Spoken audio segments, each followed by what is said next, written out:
Doctor बनना है। नहीं नहीं, मुझे टीचर बनना है। अरे नहीं, मैं तो इंजीनियर बनूंगा। क्या आपने भी बचपन में ऐसी बातें सोची थी? लेकिन कभी सोचा है 4 साल का बच्चा डॉक्टर बनने के सपना क्यों देखता है और 15 साल का बच्चा करियर के फ़ायदे नुकसान भी सोचने लगता है? आखिर हमारी सोच उम्र के साथ बदलती क्यों है? इसी सवाल का जवाब हमें जीन पियाजे की कॉग्निटिव डेवलपमेंट थ्योरी देती है।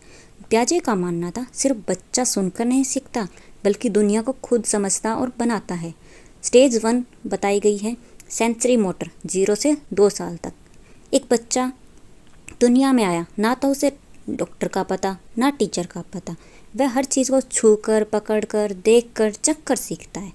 अगर आपने उसके सामने खिलौने को छुपा दिया तो उसे लगता है खिलौना गायब हो गया, लेकिन धीरे धीरे उसे समझ आता है चीज़ दिखाई न देना फिर भी मौजूद होती है। इसे कहते हैं ऑब्जेक्ट परमानेंस।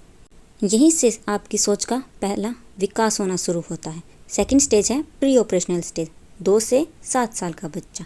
अब बच्चा थोड़ा बड़ा हो गया है, उसे कल्पना करना पसंद है। कभी वो डॉक्टर बनने का खेल खेलता है, कभी टीचर बन जाता है, कभी सुपर हीरो।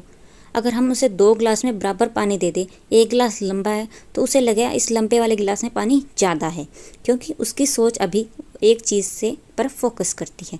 इसे पियाजे ने कहा था सेंट्रेशन, यानी एक समय में केवल एक पहलू पर ध्यान दिया जाता है।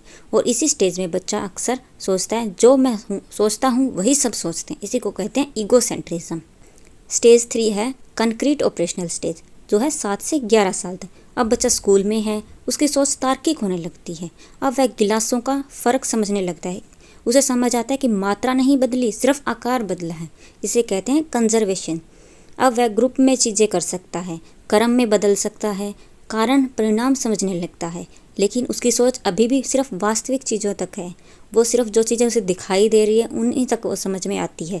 उसकी सोच अभी बहुत ज़्यादा तार्किक नहीं हुई है। इसी में आती है स्टेज 4 फॉर्मल ऑपरेशनल स्टेज। अब बच्चा किशोर अवस्था में है। याद है शुरुआत में डॉक्टर, टीचर, इंजीनियर वाली बात की थी। अब वह सिर्फ सपना नहीं देखता, बल्कि सोचता है कि डॉक्टर बनने के लिए क्या पढ़ाई करनी पड़ेगी, कौन सी ब्रांच लेनी पड़ेगी, क्या करियर बनाना पड़ेगा। अब उसकी सोच एब्स्ट्रैक्ट और हाइपोथेटिकल थिंकिंग के ऊपर बेस्ड होने लगी है। इसी को कहते हैं फॉर्मल ऑपरेशनल स्टेज। अब पियाजे की थ्योरी के कुछ इंपॉर्टेंट कंसेप्ट थे। अब सवाल है कि बच्चा सीखता कैसे है। पियाजे ने इसके 4 कंसेप्ट दिए। पहला था स्कीमा। स्कीमा का मतलब है दिमाग की फाइल या फिर फोल्डर। मान लो बच्चे ने पहली बार कुत्ता देखा, उसने अपने दिमाग में एक स्कीमा बना लिया, 4 पैर वाला जानवर कुत्ता। अब दूसरा था असिमिलेशन।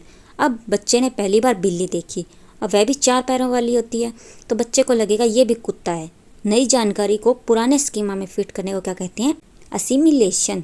अकोमोडेशन क्या होता है? अब कोई उसे समझाता है नहीं बेटा ये कुत्ता है ये और ये बिल्ली है, तो बच्चा अपना पुराना स्कीमा बदलता है, अलग अलग फाइल बनाता है। इसी को बोलते हैं अकोमोडेशन। इक्विलिब्रियम क्या होता है? जब असिमिलेशन और अकोमोडेशन के बीच का संतुलन बन जाता है तो सीखना और बेहतर हो जाता है, तो उसी को बोलते हैं इक्विलिब्रियम। अब हम एक क्विक रिवीजन करते हैं। 0 से 2 साल तक होती है सेंसरी मोटर, सेंसेस के थ्रू सीखना। 2 से 7 साल तक होती है pre operational stage, imagination, egocentrism और सेंट्रेशन की भावना। 7 से 11 तक होती है कंक्रीट स्टेज, जिसमें हम लोग लॉजिकल, सेरिएशन, क्लासिफिकेशन, कंजर्वेशन का कंसेप्ट आने लगता है। 4th स्टेज होती है 11+ की ईयर की स्टेज, जो होती है फॉर्मल ऑपरेशन स्टेज, जिसमें एब्स्ट्रैक्ट थिंकिंग होने लगती है।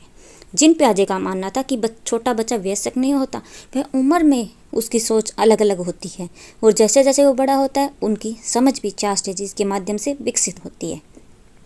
Children construct knowledge through active interaction with environment theory, यही जीन पियाजे की थ्योरी का सार था। तो दोस्तों, बचपन में डॉक्टर, इंजीनियर बनने के सपने देखना सिर्फ एक सपना नहीं था, बल्कि आपकी कॉग्निटिव डेवलपमेंट थ्योरी का हिस्सा था। यही हमें जीन पियाजे की थ्योरी सिखाती है। आई होप आपको ये थ्योरी अच्छे से समझ आई होगी। चैनल को सब्सक्राइब करना मत भूलना।